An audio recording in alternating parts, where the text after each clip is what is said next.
नमस्कार, मैं हूं कुलजीत यादव और आप देख रहे हैं नेशन स्टार। लोकसभा चुनाव 2024 को लेकर समाजवादी पार्टी की प्रत्याशियों की पहली लिस्ट सामने आ चुकी है।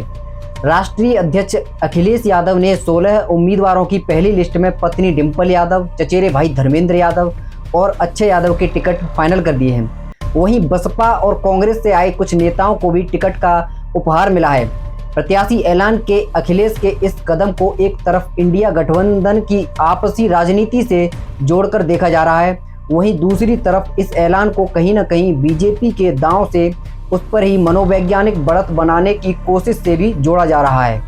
समाजवादी पार्टी की लिस्ट पर नज़र डालें तो इस लिस्ट में कुछ ऐसे नेताओं को भी टिकट दिया गया है जो कुछ समय पहले कांग्रेस छोड़कर पार्टी में पहुंचे हैं। इनमें अन्नू टंडन का नाम सबसे ऊपर है।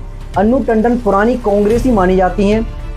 उन्नाव से वह सांसद भी रह चुकी हैं। हालांकि इस सीट पर अब बीजेपी के साक्षी महाराज सांसद हैं।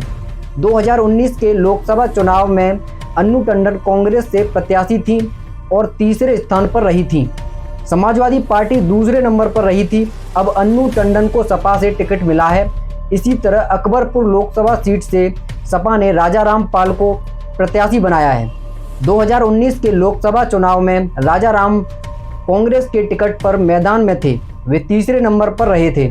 उस चुनाव में ये सीट सपा बसपा गठबंधन के तहत बसपा के खाते में गई थी। बसपा दूसरे नंबर पर थी और जीत बीजेपी के देवेंद्र सिंह भोले की हुई थी।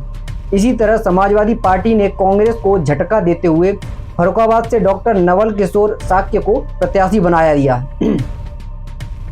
फर्रुखाबाद सीट से कांग्रेस के वरिष्ठ नेता सलमान खुर्शीद चुनाव लड़ते रहे हैं। 2019 में सलमान तीसरे स्थान पर रहे थे। इस सीट पर भी गठबंधन के तहत बसपा ने मनोज अग्रवाल को टिकट दिया था, जो दूसरे नंबर पर रहे थे। बीजेपी के मुकेश राजपूत ने यहां से जीत दर्ज की थी। इसी तरह से कांग्रेस लखनऊ लोकसभा सीट पर भी हर बार जोर लगाती रही है। पिछली बार प्रमोद कृष्णन को यहां से प्रत्याशी बनाया गया था, लेकिन काफ़ी कोशिश के बाद भी कांग्रेस यहां तीसरे स्थान पर ही रही। पिछली बार सपा बसपा गठबंधन के तहत इस सीट पर सपा ने पूनम सिन्हा को मैदान में उतारा था, लेकिन वो भी दूसरे स्थान पर ही रही थी।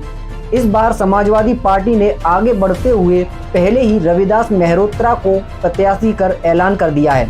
अब देखना ये होगा कि क्या कांग्रेस इन्हें समर्थन देती है। ये तो रही इंडिया गठबंधन की बात। बीजेपी की बात करें तो वो प्रत्याशियों का ऐलान हमेशा से पहले ही करती रही है। हाल ही में हुए राज्यों के विधानसभा चुनाव में भी ऐसा ही देखने को मिला था, जब बीजेपी ने छत्तीसगढ़ मध्य प्रदेश चुनाव में पहले ही उम्मीदवारों की घोषणा कर मनोवैज्ञानिक बढ़त ले ली थी। यूपी में वैसे तो बसपा का सबसे पहले प्रत्याशियों के ऐलान का इतिहास रहा है। कई बार तो ये स्थिति देखी गई जब चुनाव के कई महीने पहले ही प्रत्याशियों का ऐलान कर दिया गया और चुनाव आते आते 2 बार टिकट बदल भी दिया गया।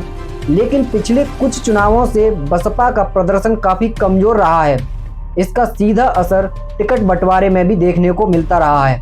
बहरहाल जानकारों के अनुसार अखिलेश यादव ने उत्तर प्रदेश में सबसे पहले टिकट का ऐलान कर सभी दलों पर मनोवैज्ञानिक बढ़त हासिल करने की कोशिश जरूर की। अब इसका कितना लाभ चुनाव में मिलेगा, ये देखने वाली बात है।